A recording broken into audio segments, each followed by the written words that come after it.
ഒപ്പം ഫയർഫോഴ്സിന് ആവശ്യമായ സംവിധാനങ്ങൾ കൂടെ ഇവിടെ ഒരുക്കേണ്ടതുണ്ട്. പ്രത്യേകിച്ചും ഇന്നലെ ഒരു ഫയർഫോഴ്സ് യൂണിറ്റ് ഇവിടേക്ക് എത്തി ഈ തീ അണയ്ക്കുന്നു. പക്ഷേ അവരുടെ യൂണിറ്റിലെ വാഹനത്തിലെ വെള്ളം തീരുമ്പോൾ ഇവർക്ക് അവിടെ നിന്നും വെള്ളം റീഫില്ല് ചെയ്യുന്നതിന് വേണ്ടി മാറേണ്ട ഒരു സ്ഥിതി. ആ സമയത്ത് വീണ്ടും ഈ അണച്ച സ്ഥലത്ത് വീണ്ടും തീ ആളിക്കത്തുന്ന നിലയിലേക്ക് പോയി. അങ്ങനെ തീ നിയന്ത്രിക്കാൻ പറ്റാത്ത നിലയ്ക്ക് പോയി. അപകടത്തിന്റെ ഒരു വ്യാപ്തി വർദ്ധിക്കുകയും ചെയ്തു. അപ്പോൾ സമീപത്തൊക്കെ ഇത്തരത്തിൽ ഹൈഡ്രന്റുകൾ സ്ഥാപിച്ചിരുന്നുവെങ്കിൽ കുറച്ചുകൂടെ എളുപ്പത്തിൽ ഫയർഫോഴ്സിന് വെള്ളം നിറച്ച് ഈ ഒരു തീ അണയ്ക്കാൻ പറ്റുമായിരുന്നു എന്നുള്ളതാണ്. ഒപ്പം നഗരത്തിൽ പ്രധാനപ്പെട്ട ഒരു ഫയർ സ്റ്റേഷൻ അടച്ചു. അവിടെ ആവശ്യമായ സൗകര്യങ്ങൾ ഇല്ലാത്ത ഒരു സ്ഥിതിയായിരുന്നു. അപ്പോൾ മറ്റ് സ്ഥലങ്ങളിൽ നിന്നും കൂടുതൽ ഫയർഫോഴ്സ് യൂണിറ്റുകൾ എത്തേണ്ട സമയം വേണ്ടി വന്നു ഈ തീ നിയന്ത്രണ വിധേയമാക്കാൻ. ഒപ്പം എയർപോർട്ടിൽ നിന്നുമുള്ള കൂടുതൽ സൗകര്യങ്ങളുള്ള ഒരു വാഹനം കൂടെ വന്നതിനു ശേഷമാണ് തീ നിയന്ത്രണ വിധേയമാക്കാൻ പറ്റിയത്. അപ്പോൾ കൂടുതൽ സൗകര്യങ്ങൾ വേണം, അല്ലെങ്കിൽ ഇവിടെ നഗരത്തിൽ ഈ ഒരു ഫയർഫോഴ്സിന് അത്തരത്തിൽ കൂടുതൽ സൗകര്യങ്ങൾ വേണം എന്നുള്ളൊരു ആവശ്യം കൂടെ ഉയരുന്നുണ്ട്. അങ്ങനെയെങ്കിൽ ആ കാര്യത്തിൽ കൂടെ ഒരു ചർച്ച ഉണ്ടാകും എന്നുള്ളതാണ് അറിയുന്നത്. ഏതായാലും നമ്മൾ നേരത്തെ പറഞ്ഞതുപോലെ കുറേ ചോദ്യങ്ങളാണ് ബാക്കിയുള്ളത്. ഈ ചോദ്യങ്ങൾക്കൊക്കെ അധികൃതരുടെ ഭാഗത്തു നിന്നും മറുപടി ലഭിക്കേണ്ടതുണ്ട്. പ്രത്യേകിച്ചും വലിയൊരു അപകടം സംഭവിച്ചു, നഗരം വലിയൊരു ആശങ്കയിലേക്ക് പോയി. അപ്പോൾ തീർച്ചയായും അത്തരത്തിലൊരു പരിഹാരം തീർച്ചയായിട്ടും നന്ദഗോപാൽ, അത്തരത്തിലുള്ള ചർച്ചകളിലേക്ക് എന്താണ് കാരണങ്ങൾ തുടങ്ങിയ കാര്യങ്ങളൊക്കെ കണ്ടെത്താനുള്ള ഒരു അന്വേഷണമൊക്കെ ഇന്ന് നടക്കുന്നുണ്ടാവും. അങ്ങനെയാണെങ്കിൽ മേയർ ഇന്ന് പറഞ്ഞപ്പോൾ ഒരു സ്റ്റിയറിംഗ് കമ്മിറ്റി യോഗം ചേരുന്നുണ്ട്. അതിനു പുറമെ മറ്റ് ഈ കെട്ടിടത്തിൽ എന്താണ് യഥാർത്ഥത്തിൽ സംഭവിച്ചതെന്നറിയാനുള്ള മറ്റ് പരിശോധനകളടക്കം ഇന്ന് എന്തൊക്കെ തരത്തിലുള്ള അന്വേഷണത്തിലേക്ക് കടക്കുമെന്ന് അറിയുന്നു നന്ദഗോപാൽ?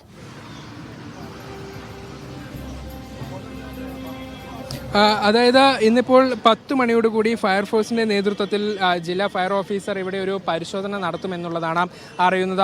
അതിൽ കൂടുതൽ കാര്യങ്ങൾ വ്യക്തത വരും. അതായത് ഇന്നലെ ഈ ജില്ലാ ഫയർ ഓഫീസറുടെ ഭാഗത്തു നിന്നും ഒരു പ്രതികരണം വന്നപ്പോൾ അവർ കൂടുതൽ കാര്യങ്ങൾ വിശദീകരിച്ചിരുന്നില്ല. തീ അണയ്ക്കാനുണ്ടായ ഒരു ബുദ്ധിമുട്ട് അവർ പറഞ്ഞിട്ടുണ്ടായിരുന്നു. എങ്കിൽ പോലും ഇവിടെ ഈ കെട്ടിടത്തിലുണ്ടായിരുന്ന അനധികൃത നിർമ്മാണം അങ്ങനെ ഒരു പ്രതിസന്ധി സൃഷ്ടിച്ചു എന്നുള്ള കാര്യത്തിൽ ഫയർഫോഴ്സിന്റെ ഭാഗത്തു നിന്നും ഒരു പ്രതികരണം ലഭിക്കേണ്ടതുണ്ട്. ഒരു പക്ഷേ ആ കാര്യത്തിൽ ഒരു വിശദീകരണം അവരുടെ ഭാഗത്തു നിന്നും ഈ പരിശോധനയ്ക്ക് ശേഷം ഉണ്ടാകും എന്നുള്ളതാണ് മനസ്സിലാക്കുന്നത്. ഒപ്പം എത്രത്തോളം നഷ്ടം സംഭവിച്ചു, എത്ര രൂപയുടെ നഷ്ടം സംഭവിച്ചു എന്ന കാര്യത്തിൽ കൂടെ ഒരു വ്യക്തത വരേണ്ടതുണ്ട്. സീസൺ സമയമാണ്. അടുത്ത അധ്യയന വർഷത്തേക്കുള്ള സ്കൂൾ യൂണിഫോമുകളൊക്കെ ഈ കെട്ടിടത്തിൽ ഈ വസ്ത്ര ഗോഡൌണിൽ സൂക്ഷിച്ചിട്ടുണ്ടായിരുന്നു. അതൊക്കെ പൂർണ്ണമായും കത്തി നശിച്ചിട്ടുണ്ട്. അപ്പം ഒരു മെഡിക്കൽ സ്റ്റോപ്പുണ്ട്, അതിൻ്റെ ഗോഡൌൺ കൂടിയായിരുന്നു, അതും പൂർണ്ണമായും കത്തി നശിച്ചു. അപ്പോൾ ആ നഷ്ടം കൂടെ കണക്കാക്കേണ്ടതുണ്ട്. ഇന്നലെ ഇതിന് ഉള്ളിലേക്കൊന്നും പോകാൻ സാധിച്ചിരുന്നില്ല.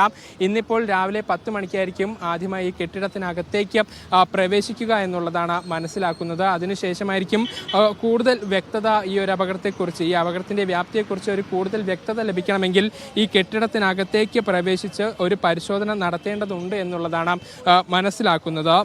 ഏതായാലും കൂടുതൽ പ്രതികരണങ്ങളൊക്കെ ഈ വിഷയത്തിൽ വരേണ്ടതുണ്ട് എന്നുള്ളതാണ് മനസ്സിലാക്കുന്നത്. കൂടുതൽ പരിശോധനകൾക്ക് ശേഷം ഇതിലൊരു വ്യക്തത ലഭിക്കും.